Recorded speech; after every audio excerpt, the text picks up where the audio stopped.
Kemudian mari kita bicara soal suara hati. Suara hati ini sangat penting bagi kita untuk bisa membedakan yang mana soulmate, yang mana karmic, dan yang mana twin flame, terutama dalam mengenali siapa twin flame kita. Jadi kalau suara hati kita masih kotor, masih penuh dengan luka, masih penuh dengan trauma, ya karena kita penuh dengan trauma, rasa sakit hati, dan kita belum lolos dari karma kita, ya otomatis kita akan menarik orang-orang yang membawa karma-karma tersebut ke dalam hidup kita. Misalnya kita tidak pernah memedulikan diri sendiri, ya yang kita tarik ya orang-orang yang tidak bisa memedulikan kita, yang hanya ingin mengambil dari kita. Lalu kita berpikir bahwa ini adalah twin flame saya, padahal dia hanya ingin menyabotase hidup Anda. Nah, ini yang namanya jebakan twin flame. Ya, jadi bukan twin flame-nya yang menjebak, tapi Anda dibohongi oleh suara hati Anda sendiri. Anda bisa dibohongi oleh suara hati Anda sendiri. Karena apa? Karena hati Anda belum bersih. Hati Anda belum bersih karena apa? Karena Anda belum sembuh dari luka-luka yang Anda alami semasa Anda hidup di kehidupan ini maupun di kehidupan yang lalu. Maka dari itu sangat penting bagi Anda untuk bisa melakukan shadow work. Shadow work tujuannya apa? Agar kita bisa berdamai dengan diri sendiri. Tujuannya adalah agar kita ingat kita ini siapa. Sebelum kita bergaul dengan si A, si B, si C dan menyesuaikan diri, kita ini siapa? Ya. Karena kadang ada seorang, misalnya Anda adalah seorang musisi, Anda lahir ke dunia dan Anda tinggal di antara para pebisnis. Ya, manusia kan akan beradaptasi dengan lingkungannya. Otomatis Anda akan lupa bahwa Anda seorang musisi. Lalu Anda tahunya Anda seorang pebisnis karena orang-orang di sekitar Anda mengajari Anda cara berbisnis. Nah, ini yang namanya Anda melupakan diri sendiri. Anda harus masuk ke dalam diri sendiri dan ingat, saya sukanya apa? Apa yang bisa saya lakukan tanpa dibayar dan saya tetap senang melakukannya? Nah, itu adalah jiwa Anda, ekspresi jiwa Anda. Anda harus tahu ini semua sebelum Anda siap untuk menjalani hubungan yang sehat. Saya menekankan kenapa suara hati ini sangat penting dalam mengenali siapa twin flame Anda. Ini karena suara hati ini memang lebih ampuh daripada astrologi ataupun numerologi. Ya, saya tahu astrolog bilang kita bisa melihat siapa twin flame kita dari birth chart. Numerolog bilang kita bisa melihat siapa twin flame kita dari hitung-hitungan. Ya, tapi begini deh. Saya pernah ketemu orang ngomongin astrologi, twin flame zodiak. Jadi di situ dia bilang Libra twin flame-nya Aquarius. Lalu saya ngecek, Aquarius twin flame-nya siapa? Aquarius twin flame-nya Taurus. Loh, kok gitu ya? Terus saya ngecek, Taurus twin flame-nya siapa? Taurus twin flame-nya Pisces. Loh, kok beda-beda lagi? Nah, anehnya begini, kalau saya mirrornya Aquarius, kenapa Aquarius mirrornya Taurus? Kenapa nggak mirror balik ke saya? Ini kan ngawur, nggak bener kan, nggak logis gitu. Terus logika yang kedua itu kayak kalau kita menentukan twin flame berdasarkan astrologi sendiri itu kan ditentukan oleh tanggal lahir kita beserta lokasi tempat kelahiran kita. Nah, kalau misalnya akte kelahiran kita itu bohong, ya bukan bohong deh, salah tulis gitu ya. Misalnya seperti bapak saya di akte ditulisnya 2 September, lahir 2 September. Padahal sebenarnya dia lahir tengah malam pada tanggal 2 September. Tapi baru keluar, tapi pas mau dikeluarin itu dia bobo. Katanya begitu, males banget. Jadi begitu dia keluar, sudah lewat jam 12 malam, yaitu jam 1, sudah masuk tanggal 3. Tapi karena saking capeknya bidan-bidannya itu, mereka masih berpikir bahwa itu masih tanggal 2. Jadinya di akte ditulisnya tanggal 2, padahal sebenarnya tanggal 3. Nah, kalau terjadi seperti ini, kan kita ngecek birth chart, itu bisa keliru. Iya, saya tahu kadang-kadang ada beberapa planet yang siklusnya 6 bulan sekali, setahun sekali, 2 tahun sekali. Tapi ada juga orang yang lahir di ambang perbatasan.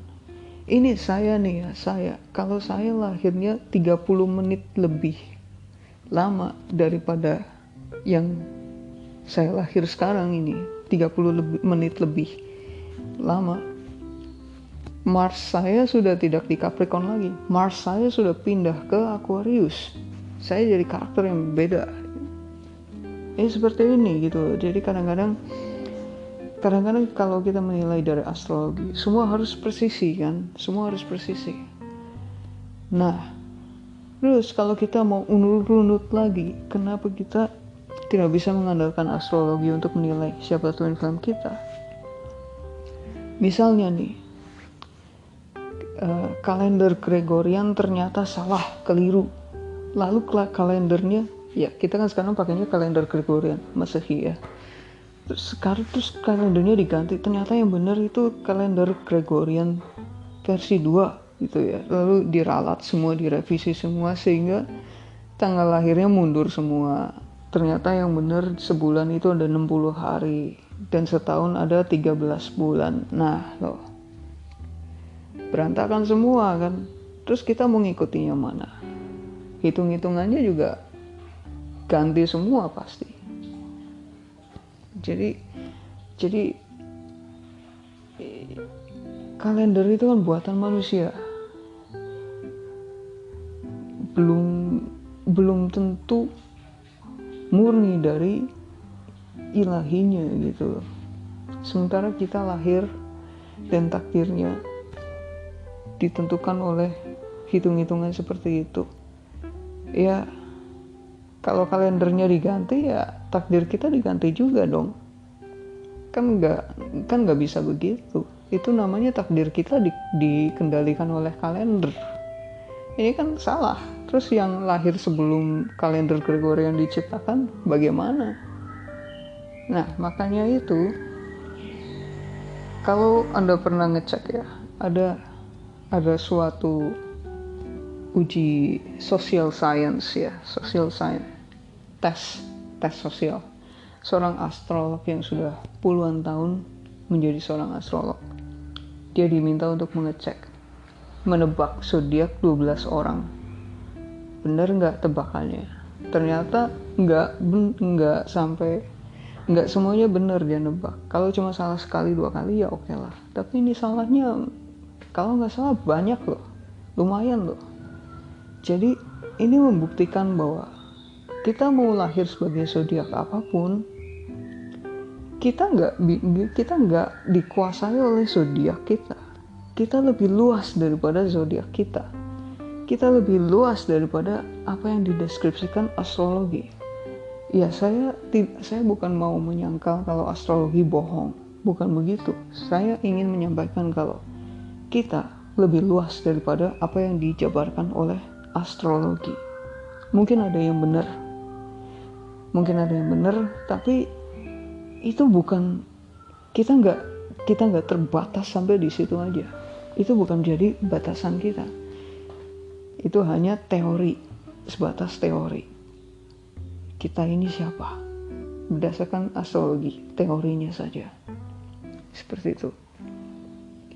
Begitu juga dengan numerologi. Numerologi kan juga angka-angkanya ditentukan oleh kita lahir tanggal berapa.